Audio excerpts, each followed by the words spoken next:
Hello, it's me again with roughly around another hour of IndieX. And after all the amazing titles that we had with loads of graphics, we're going to tone down the bits until just one bit. We're going to have an adventure here.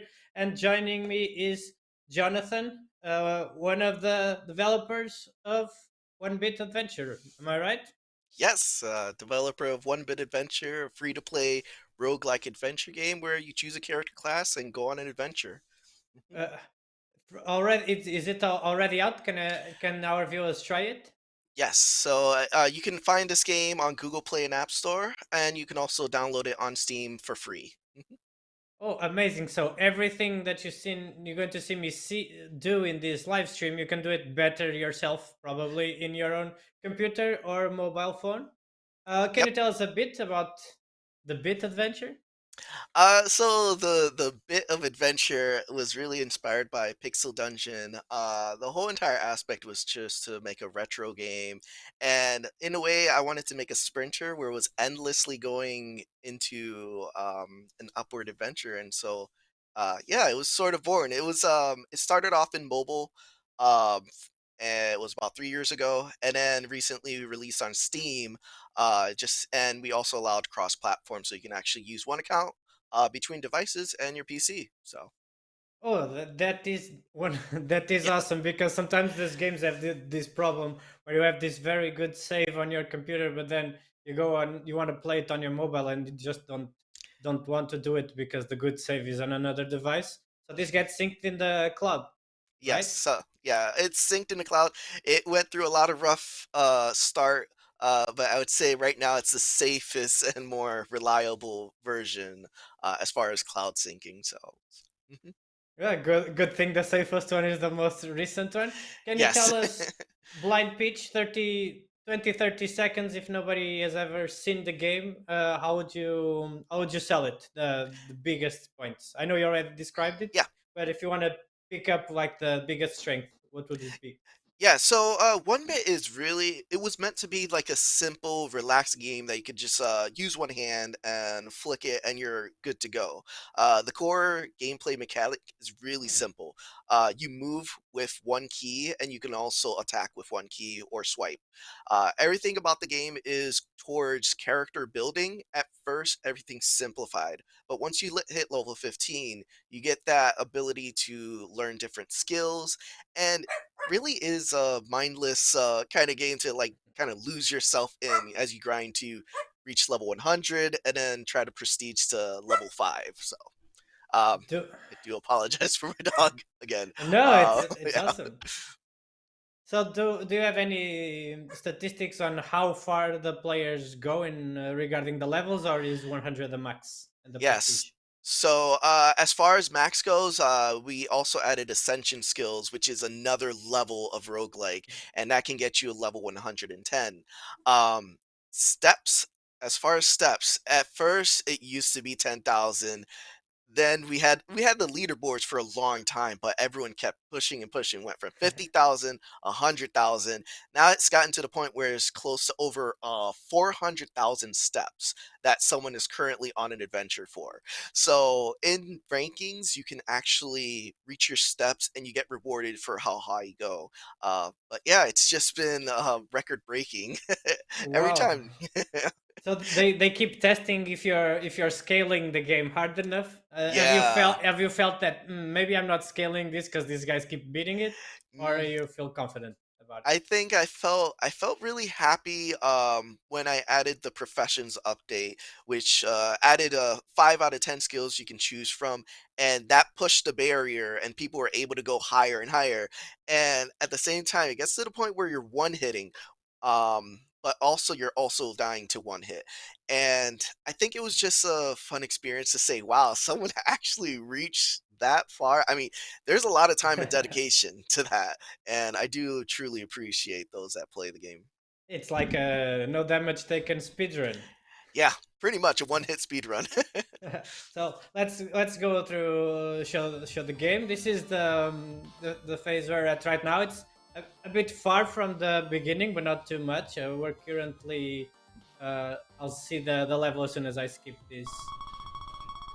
this dialogue screen. So, what can you tell us about the art? Was it always this expected to be like this, or you found it along the way? Yeah, so a friend of mine's who played like old game called Robocraft. He actually was a good buddy of mine's, and he helped with the artwork. And we actually went to a website called Low Spec and just looked at different color palettes. And this one just felt perfect as far as the amount of colors. Everything was limited to 6 colors. And as soon as themes came out, I allowed people to get their own different sets of colors. But yeah, everything about this was let's try to make it as simple as possible and trying to see how it goes. Everything in the game was programmed by me, and the artwork, there are people who I commission, and then there's also community sprites that people were able to get into the game. Oh, so even the community is passionate about the game that they send you their sprites for you to incorporate, right? Yeah, it's definitely we have a Discord community and it's been growing and a lot of things have been added into the game because of the community. And in the next big update, we're adding a water dungeon that is 100% community made. So it has come a Wow. long way. Yes, it has come a long way. Currently in the game, there are 4 different dungeon types, and in those dungeons, every purpose is made. So currently you're in the overworld. So your goal is to go upwards and try to reach a high step. Eventually you'll find a dungeon, and that dungeon will be completely randomized based off your level, and different bosses will appear, different enemies, and different challenges. Okay, so the overworld is more about getting ready for the dungeons and the Yeah, missions. preparing for the dungeons, trying to stockpile different items. In the overworld, it is very much your easier mode, and then when you get into the dungeons, it's like, oh dang, they're throwing everything at me. So you really want to prepare. There's different. There's keys for unlocking locked doors, and that'll allow you to get more equipments from the chest.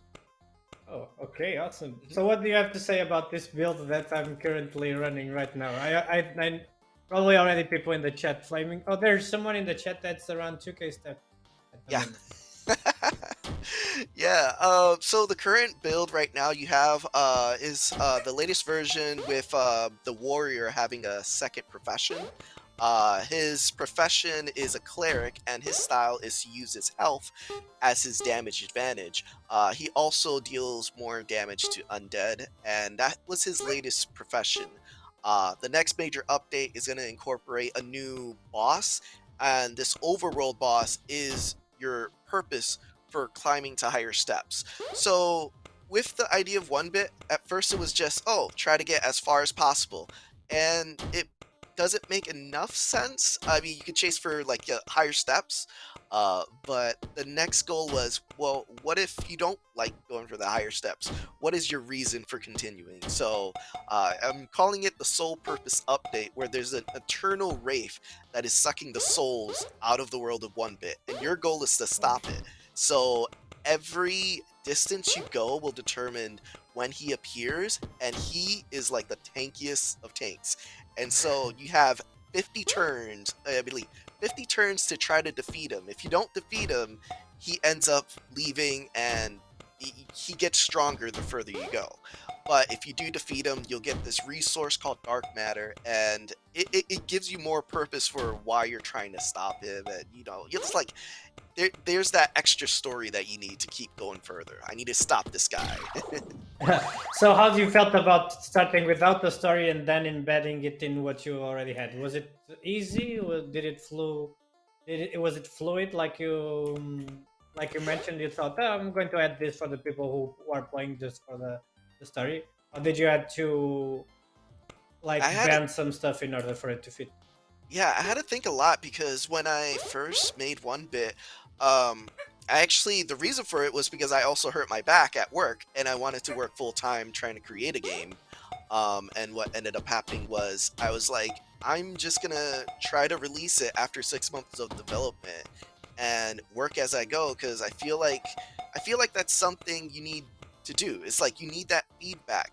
And for me, I also started getting out of ideas, but with the help of Discord, I was able to get more ideas and just kind of like pump one bit with a whole bunch of different features that makes it more enjoyable. Um, but yeah, I think yeah, I was just gonna say something else. Now I lost my train of thought on that. If it comes back to me, I'll mention it. Yeah, but it's good that you can keep going back and forth with your community to improve the game instead of you just brainstorming yourself. You probably have a lot of data on what you can already change and what can be implemented into the game. Did you do it? Did you publish it by yourself, or you found a publisher? Yeah, so I did self-publish, and I at first was thinking of a publisher, but I realized there's a lot of things you're tying into, and you're also restricting well, you're actually putting yourself forward to saying you're 100% committed to the game and working with a publisher. I felt like with me having two daughters, well, now I have two daughters. Before at the time, I had one daughter, and I felt like my time wouldn't be as dedicated to a publisher as it could. So I decided to do it more towards, when I have time, I'll try to put a bunch of hours into it and see what comes of it. So you, at the same time, you made a game and a human being. Yes. Oh, that's a lot of Yes. work. Yeah, it's been quite a challenge, and sometimes I have to put myself, away and just play some video games for a while because it is really stressful. But I'm happy with the amount of time and the amount of happiness this game has brought has been tremendous. Oh, that was the thing. Okay, so the whole idea of story mode. Um, it didn't have story when it released. It didn't even have equipments. It didn't have active skills. It was very bare bones. Um, I had the decision last year of whether to make story or multiplayer, and Oh. considering that this game was already hard coded to single player, I felt that story mode was the way to go. And I did make a promise with my community that if I made multiplayer, it would be a separate game. It would be the second game called Dungeon Agreed, and that would be one bit, but it's multiplayer. It has a different look to it, but it definitely has that one bit feel to it. Yeah, because at this point, adding multiplayer would you'll need to probably Yes, rewrite a lot a of lot of stuff code. Yeah. and delete a lot of more code. So better Yeah. have two products that are made for each purpose than to have one product made Mhm. half for each. Yeah, it's definitely a challenge, and my expertise in game design, like I went to college for game design but didn't actually pursue it, and the knowledge that I had all came from YouTube. Like Unity engine and everything I learned was from Brackeys, from Tornado Twins, a lot of different YouTube videos that I watched just to get to the point where I made my own game. And I've made different mini games, but not to the point where it was actually a full flesh game. And why the mobile market as a first incursion? Did you felt it was the easier to self-publish and to get some return back as the first product, or it was just naturally that way because of Unity? Yeah, I think my main focus was to try to get it to as many players as possible. Was to say, well, hey, you can download it. It's free to play on Google Play and App Store. You have a phone, you can play it right now. We So have it was phones, just the right? easiest marketing. That was the easiest way to do it. A lot of people wanted One Bit to be premium on Steam, and to this day, I still disregard it only because it really is hard to justify a price point when everything in the game has already free to play mechanics in it. So, and that was yeah, that was the main idea. Was just like I needed to try to market this game. Doing it on Steam, I needed a full product, or at least more of a full product, which at the time I didn't, and I was really trying to avoid working um, in retail only because I hurt my back, and that was my main goal was to try to get it at that point. So And with having the game published both on Steam and on mobile, uh, do you? do you notice any big difference in the players that mainly play on one platform versus the others?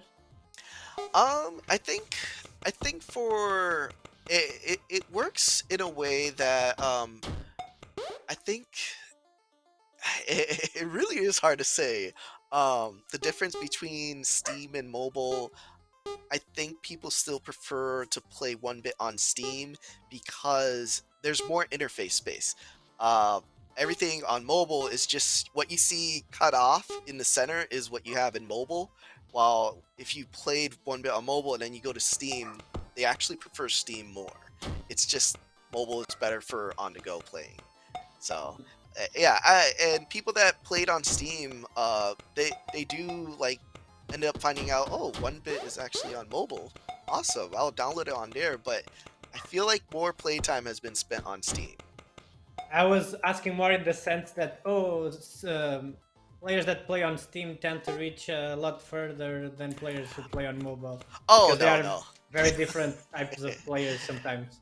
Oh, it's hard to justify that only because it came out on mobile first, and so I have a lot of mobile players that Okay. really reach the high steps. And I don't keep like I don't have tracking in the game. Like I literally don't track anything.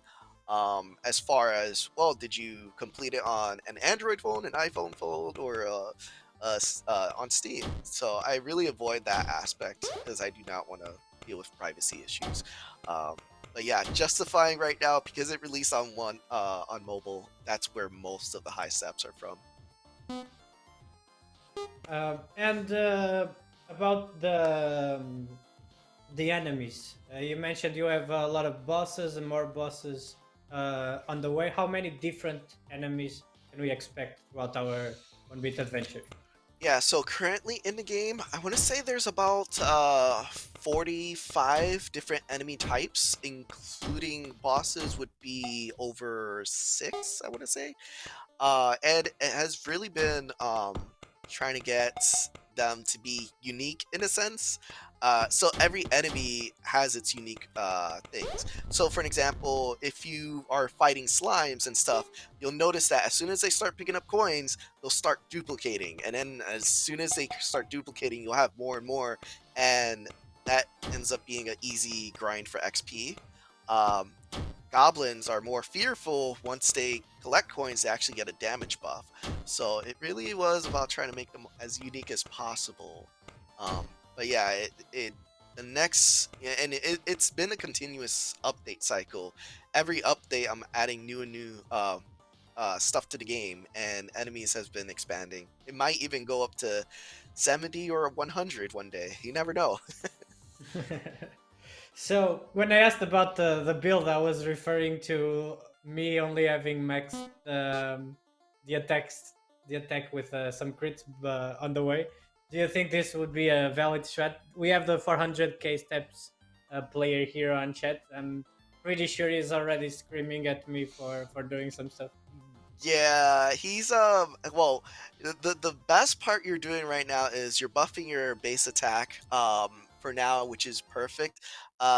Crit chance is still a good thing to get, and 0% health is the way to go. I mean, it's only once you get to your class builds at level 15 is when you start being able to like incorporate well, I can use health to get more damage, or use this ability if I upgrade this.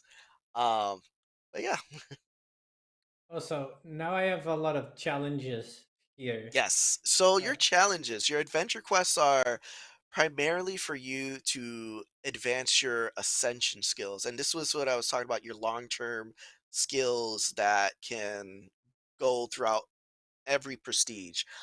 So you can accept many of these. The ones you have to look out for is the one with the skulls, which you'll read like aggressive death notice. All enemies 100% more aggressive, 1,000 steps. Literally means they will chase you down no matter what. And you'll have to survive that for 1,000 steps. So a lot of these kill this monster, kill that monsters, always accept them. They'll give you more XP and more uh, items as well. Okay, so I can passively complete some, while the skulls ones I need to be really aware of what's happening. Yes, yes, you have to be aware of the skulls one. And that was one thing. I believe one of the skulls is a death notice, and that means every enemy inflicts death. So if you take that, you will actually die in 100 steps if once you take that. And there are cures, and you can heal and different stuff, but that's one to look out for. It's a death notice or a death note? Oh, Death Notice. Sorry. Yeah, No, but it yeah, looks Death like Note. a Oh, yeah. death note. You can say it came from Death Note. Why not? Yeah, Your name is written down here. yeah. Should I go to this dungeon? Yeah, this one's actually the caves, and you'll run into a lot of ores. That is useful for upgrading with the blacksmith. So, So if I die here, I can blame you. yeah. Uh, So, no, no, go for it. I was gonna answer one of the questions. Are you still adding content to this one for the foreseeable future? So, the main goal for OneBit right now, and I did mention a second game, I am planning on doing more updates until the beginning of next year, which I'm going to flip the script and start working on the second game more.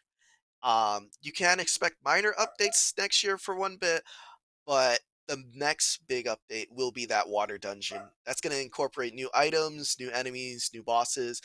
But in the foreseeable future after Dungeon Agreed, One Bit is still my main game. I think that's just it's what started me to be full time indie dev, and I think that's going to be a forever game for me. And you feel one bit still pushes enough for you to rely on it as a main source of income instead of pursuing different games. Yeah, it's risky only because it's gotten so far, and it is definitely my main source of income right now. And it's a comfortable amount that I get right now. Summer times are the best times, but school times is when it starts going into a drought, and then all of a sudden I'm like worried. It's like, is it gonna stop? Like, it's always been about updates though, and uh, as long as I continue to update, then there's a need to want to play more and explore more. But I don't want to say it's all about the money because necessarily, like, I do need to feed the family. But that's essentially what I need to do is push updates so that it can actually get into Google Play's newly updated section. And that way it gets new users because of that. Um, but yeah, the second game it's definitely just my next part is just to try to get that game done, and hopefully that can give me a break. We'll see. So, since you're one of the very few participants that are mainly focused on the mobile market, do you keep feeling that, as you mentioned, that you with more updates you can target the store to be showcased in the store with different up and down times? You can understand which times of the year are better to push different kinds of content. Or you do you have a plan for? To make use of the best times and targets for that, or you just release as soon as you have it ready? Really, it's I don't target as much as what other games have. A lot of mobile games, when it comes to free to play, it really aggressive and when it comes to ads, of course. When it comes to content, they're always pushing for the buy this now, buy this now. I would say I'm really lenient on that. I prefer to avoid that, and that's mostly is just what can I do with my community as far as what they want to see, what they want to enjoy. Because if they want to see this, then it's likely other players that also enjoy one bit will want to see that as well. So I think one of the biggest ones was adding new professions, new skills, and even though it takes a lot of time to try to get it right, I think it does help the longevity of one bit. So I really avoid targeting like winter sales and then like seasonal events, even though I do have pre-made seasonal events from last year. So like I believe you can get a snow hat in winter, and that is a exclusive item. Like all of a sudden, you wear this hat, and it's snowing all over OneBit. There's different things like that that I've added, but I haven't really targeted as far as like saying a major update. Here's a special event exclusive, uh, buy now or anything like that. So. I like that answer so much that I'm going to do a backflip. Was There you go. say I was trying not to die during your explanation. I had to use different consumables just to save the backflip. Oh, that guy is eating quartz. So does he Oh become yeah. stronger? Yeah, he actually doesn't he just ruins your day. Like if you see a weapon and he just eats it and it's just like, "Oh Oh man, like no! really?" You can easily get swarmed if there's a group of them because as soon as you attack one, they just aggro like crazy.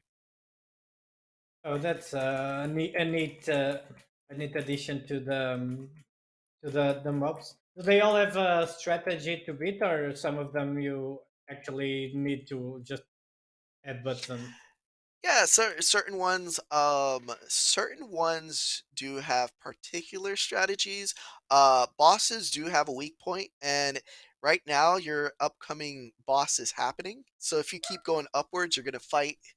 I don't know if it's gonna be a Hydra or a Cobra. It's a cobra, It's a I think. Cobra. Oh, and you get the NPC to No, help it's you the out. Hydra. It's the Oh, Hydra. Hydra, Hydra. Because Okay. I fought the Hydra on the previous one. I thought it would be a different one. So I Yeah. already know the attack patterns of this one. Okay. Yeah, at first it was fun watching like different new players play because What is at one point he would just leap at you from off screen, and it created a bit of a scare for some what is people. this? This is like the attack is building, but Yeah. am I safe if I go into the part that doesn't have Oh yeah. exclamation marks? Oh yeah. You're safe. Yep. That's sort of his slash animation. So it's like right after he gets done, you're dashing in to try to attack. Can I let that fella do the job for me? And just Oh yeah. Yeah. or oh no, he might die. No, he won't. You want? Okay. No, it's okay. Oh no. Okay. So this Oh, you're in a isn't tight spot. this isn't going as well as I expected. Come on, do your thing. I'm trusting him. I'm calling him Jeremiah. He probably does have a name already, right? Yeah. It Oh died. no, No, it didn't. Okay, he's with you. this isn't okay. Maybe I just take this. Just take it. Yeah, You got the health for it, though. yeah, yeah. I was trying to let Jeremiah, Shintaro Jeremiah. Jeremiah is the middle name. Oh, It's canon now. Uh, okay. I was trying to let him do the job for me, but at some point I gotta pull my weight, anyways. No, that was pretty good. Yeah, Shintaro is this samurai that is also in the path to try to stop whatever this world is going on, and it's like this endless amount of enemies that just keep coming. And in that segment, he assists you in fighting this Hydra. As you saw, he was trying to defeat it. But for the story, he doesn't die, and that it kind of gives a little bit of a cheat for there. But when starting off, it helps just to try to finish that boss. Hmm. For the equipments, are they do they have like they have tiers? I imagine it's this Yes. C, Yeah. and what's this by the side is the level, right? Yep, yep. So the further you go, the better the equipment, and they're graded by rarity. So there's rare equipments, epic, legendary, rogue, and the final one is mythic. Well, mythical. And you want to go as far as possible so you can get better equipment, and that will help you survive longer because you're basically able to one shot your enemies or you know effectively damage more. The blacksmith, if you upgrade your higher rarity equipments, you basically will get that amplified, and that'll help you survive longer. There's, I believe, 20 different equipments in the game currently. So it'll range from different weapons with different abilities. Some of them have bleed, some of them have stun. And if you play an archer, there's also other bows for that. So there's a lot of different items that you can mess around and play with. Starting off, you get your basic helmet, the rustic helmet, and that's just like, it's really is once you get into the later levels of the game, the higher steps is when you start getting more interesting equipment. You call it rustic, the same sense as secondhand stores call their products vintage. Yeah. Yeah, pretty much. Because there's nothing. It's just a rusty helmet. Uh, but Yeah. but I like the sense of progression, and there's this random chance that they get good stats. So at some point, I was deciding if I wanted a lower attack weapon with more crit or a higher attack weapon without any stats, and created an interesting choice. Um, what until I know I'm still not level 15, and that's the point. But until Yeah. then, what can the player do with the mana, the potions, and all of that? It just Yeah. existing there. So currently, for non-mana characters, what you want to do is you find a stew pot and you can craft different items with that mana. And I want to say, oh man, Tribid is probably gonna um, bash me for this. 'Cause I can't remember what other items you can make with mana. I know there's a purify potion and that will cure death status, and that is very important for surviving against reapers. So yeah, and they're also good for selling. I mean, like, you either craft items with the mana or you sell them for coins.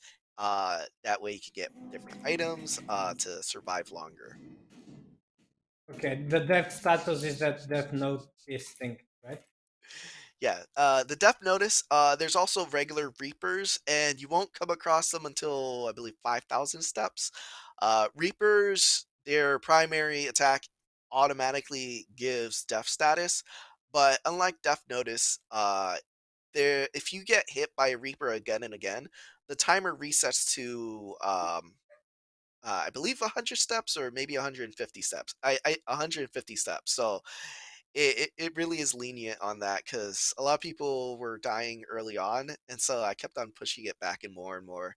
Everyone wanted to delete Reaper because that death status is just, basically insta kill. If you don't find a campfire or you don't have a purify potion, you're done for. You're dead. And is the campfire a set amount of steps in the future, or it can randomly show or not? Yeah, so it is a set amount, but it's also ranging. At first it starts off as 200 to 300 steps, and then it scales the further you go. And it really is your safe haven, your save point, and kind of like your moment to decide whether or not you want to push for the next set of steps. It gets to the points where it's thousands of steps between campfires, but it's really um, it's really low, below 50,000 steps, you'll be able to find campfires relatively easy. So this is the stew pot, and I still have to add more items to this, but you can scroll through and see that there's different items you can craft. It is a one-time craft, but if you have, I believe, a broad chest plate, that'll have a +1 stew pot, and that'll actually give you two items instead of one. So Okay, so I can get electric bananas at some point. oh, yes. I've never eaten one of those, but Yeah, it's spicy. they seem like a bang. Electrifying. Yes, exactly. So the pairs are magical. Yes, Uh, the, pears are magical, do yeah. you particularly enjoy pears, or you looked at them and said, "Yeah, they'll be magical in my game"? I looked at Not apples, I was like, apples. "Apples, red, pears, green." Let's see, apple could be health and pears could be magic, so why not? It seemed like the beginning of a bad poem. Apples are red, pears Yeah. are green. Health is for This apples is and magic is for the end pears. of this game shall never be seen. Yeah. And me. Restore some HP. About let's go back to the monetization aspect. What kind of monetization do you have? Do you have ads in the mobile version? You told us already. Yeah, so in the mobile version, there are only ads in the shop for daily diamonds, so you can actually watch 5 ads and you get 25 diamonds and 5 VIP XP. On Steam version, which and it's very open, people know about it. Steam version is actually no ads because there's no way to get, well, there are ways to get ads on PC, but Unity doesn't allow it. So you can watch. You don't have to watch ads. You'll instantly get 25 diamonds and 5 VIP XP just visiting the shop and clicking that button. So yeah, it's a difference for mobile version. Once people find out about Steam, you can actually just do it without the ads. So But you only show ads that the users ask to see, right? yeah, No, you don't yep, force ads on people. yeah. No, you can play this game. You'll not seeing a single ad unless you actually go to the shop and watch an ad for diamonds. So Oh, and then that's super yeah, cool.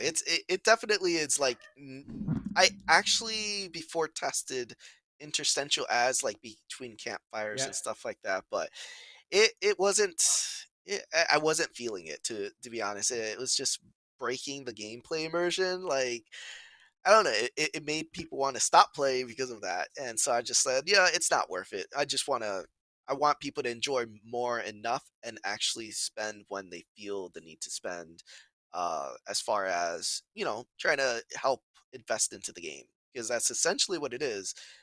Every purchase that's made in the game, it's investing into more one bit. Yeah, so you also have you have ads and you have purchases. Yep. Which one do so you feel more which one does bring more revenue? I don't need numbers, but do you feel that one is a lot more beneficial than the other, or are they neck and neck? Yeah, no, it's definitely in-app purchases. It's over 90, well, 95% is in-app purchases. The rest is Wow. ads. And yeah, it's like I said, a lot of support has been just to try to see the game grow more, and I think that's why in-app purchases have been making a lot of money. It's more or less what is it? There's skins. There's also revives, but revives go to insane amounts, and there's also a free way to get revives. So there's a balance between a free to play player and a pay to play player. Okay, so I Um, think I can show the shop over here. So yes. it has the free diamonds, which you can claim every Yeah. day, I imagine. Then Yep. there's Yep. the in-apps. You also have the 2 hours double experience, which kind of kickstarts a lot Yeah. of the runs in case Yes. you lose, right? Yeah, and like that, the only other aspect of pay to play was only the double XP, but you actually can earn diamonds in the game. Like if you go far enough, you find chests where they actually have diamonds. There's even a dungeon specifically made so you can find diamonds as a free to play player. But yeah, there's also different event packs, and that changes the way the game is as far as different items in the game. But if you're going for the longest run possible, you would obviously want just the base version of it.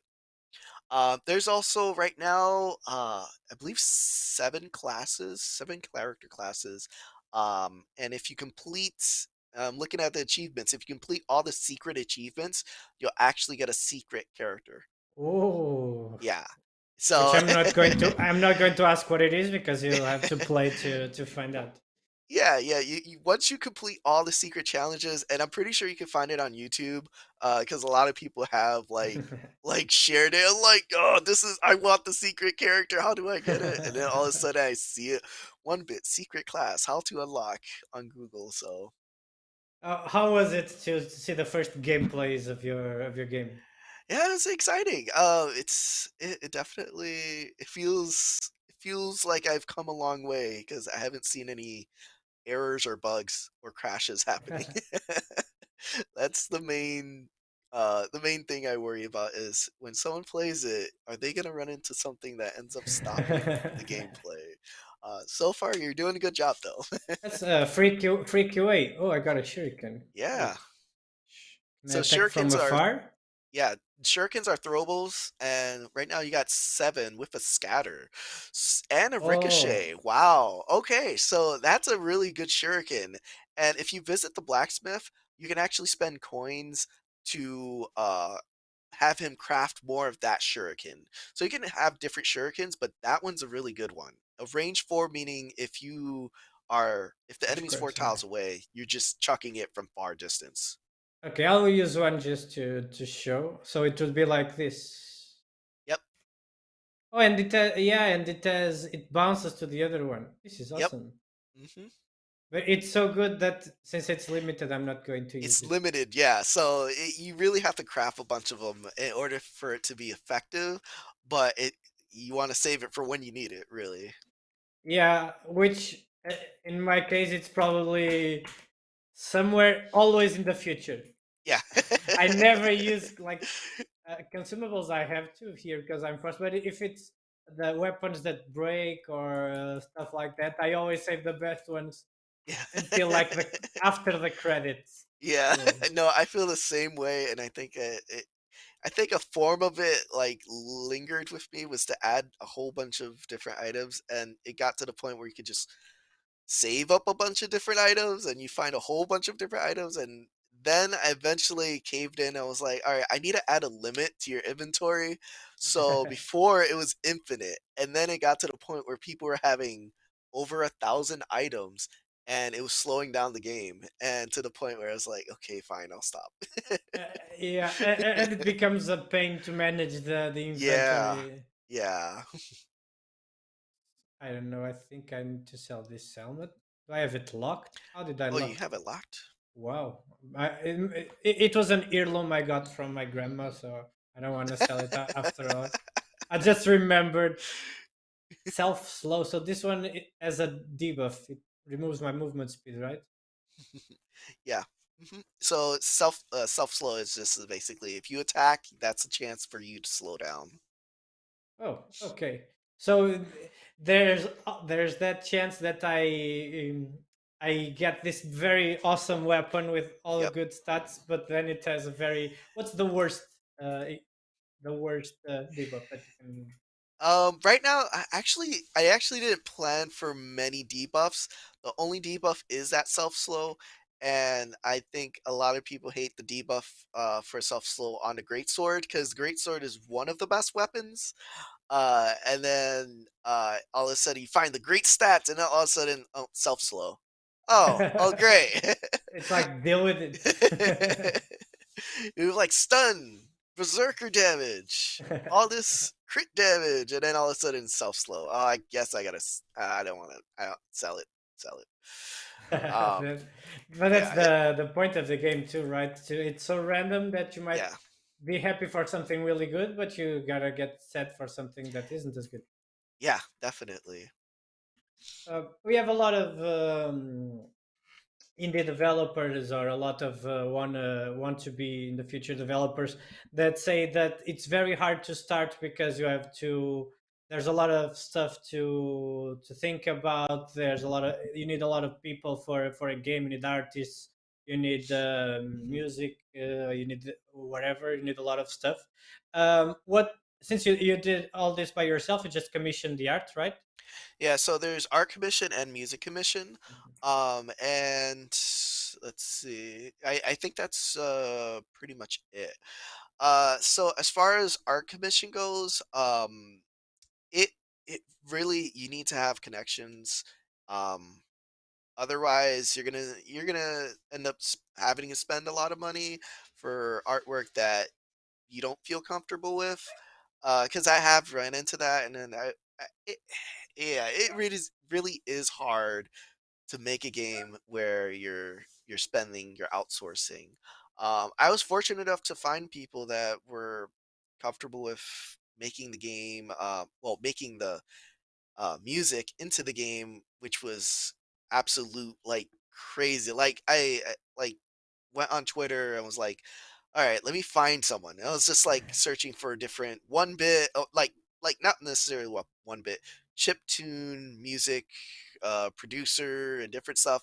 And I don't look for like the high professional ones. I look for ones that like are like okay, just to Budget options. because you don't want to choose the best of the best. You want to choose someone that is starting off and have that opportunity to let them shine. And there's different suggestions I made while they were developing the music, and that's what really helped them, and that's what helped the game get really good music. So, for as starting off as an indie dev, your core gameplay is what matters. If you're so focused on having the best music or the best artwork, uh, might be losing track of the focus. So just focus on core gameplay because that's what it all comes down to. So if your gameplay mechanic is top notch, like it literally isn't hard to like say, oh my music sucks, therefore my game sucks. E- oftentimes you don't I'm see that. so going to die here. Oh no! Oh, You this got is yourself gonna in a be pickle.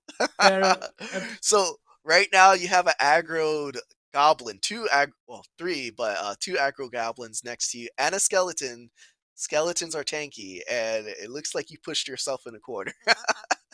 Oh, I've seen pickles, and this is a whole. So well, I'm the only chance is maybe I can eat a bunch of oranges.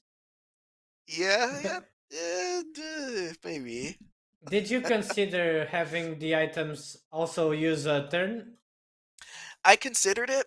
Um, one of the things that is already in the game was, oh, look at that, you Oh, survived. You after one all shot it. this, and the guy just ignored me. Like I ate like a whole orchard of oranges, and the guy was like, "Oh man, that guy eat a lot of oranges. He must be Yeah, I'm gonna salty." back off from Yeah, this guy. nah, I'm out. I'm not going to fight with the guy that just ate 20 oranges in a second. Just right in front of. Yeah, I did consider it, but only to keep the aspect of a casual game was to avoid it. The chests do waste a turn, and that's one thing that is in purposely. But it's not a big of a deal. Some people have died, but not as much as I thought it would, so I left it. So, for the for your advice for the D&D or the starting developers is first find a very solid core gameplay and go with Yes, it, and yes. meanwhile work on your networking to find the right people to help with the project. Yes, and don't be afraid to say you have a weakness, because my weakness was music and artwork, and I saved enough money to get an artist, but the artist was a friend, so I was fortunate enough to save a lot of money, rather than going for someone who actually is creating artwork, and I don't know, they would likely overcharge me. But focus on gameplay mechanic, because at the end of the day, that's what gamers enjoy is how is this game gonna make me feel enjoyable? So, Yeah, that's a really good solid advice. Probably the time you used, uh, probably the time that the artist saved you, the money that the artist saved you, you could use to develop two or three new things that paid a lot more than you would have used. yep, So exactly. Yeah. all you indie and developers out there, you have really good advice here. Um, would how would anybody join the community? Is the main do they gather in a Discord? Is it a Reddit Yeah, subreddit? so if you actually download OneBit Adventure, and you actually open it up and see the main menu, on the right hand side you'll see a Discord button. If you click that, that'll take you to the official OneBit Discord, and you can join there. There's thousands of OneBit players just chatting away, sharing their secrets, their class builds, and also sharing different artwork that they want to see in the game. Oh, awesome! We're getting close to the end of our time. Do you have anything else that you want to say to the community while they write up the last questions? Um, I guess I don't really have much to say. I mean, like I have a passion for OneBit Adventure. I could see it going on as a forever game and just growing as a community. It really has been a blessing to have this game make a lot of people happy, and I just want to keep going at it. And looking forward to the second game with multiplayer, so that uh, then you can be able to join together with friends and go into a dungeon and just enjoy, have a blast. So. Do you have any expectation on which near or far future would the second game or the next major update for One Bit Adventure come? Yeah, so I'm expecting Dungeon Agreed, the second game, to release near the end of 2024. And then for the next major update for One Bit, it's coming out this week. It's called the Sole Purpose Update, where the Eternal Wraith is your main boss that is taking over One Bit, sucking all the souls, and your goal is to stop him. So climb for higher steps and try to stop the Eternal Wraith. Okay, that's I haven't even encountered the No, Eternal Wraith, but it I so imagine it's going to be hard. and that's why I was like, okay, so I didn't release the update yet. It's coming out. He doesn't like, your version was a safe version because I was like, no bugs, okay. But I did make sure to do some testing for the Eternal Wraith, and it's coming out really smoothly. So look forward to it. Awesome. Thank you. Thanks a lot, Jonathan, for joining us for this live stream, and thanks for submitting One Bit Adventure. It's a very well-deserved finalist of the final 50. Thanks for everybody that's watching the stream, and Jonathan, again, good luck with the awards. Maybe One Bit Adventure grabs something, maybe not, Yeah, but hopefully. already being the top 50 is a very very good sign for your game. Yeah, and definitely thanks for inviting me to the live stream. Definitely appreciate it. And is the archer going to get buffed in the next update? Is the last Archer. question. Oh man. Yeah, that's I'm making my way down the road. So this upcoming update, Blood Knight, he's gonna get a second profession and he's getting buffed. So I'm making my way down. Wizard, Necromancer, Pyromancer. The least amount of work was Pyromancer. And then the next one should be Archer. So he's Uh, coming. He's coming. so we got almost a whole change log. So thank you, and see everybody in the next stream. Yep. See ya.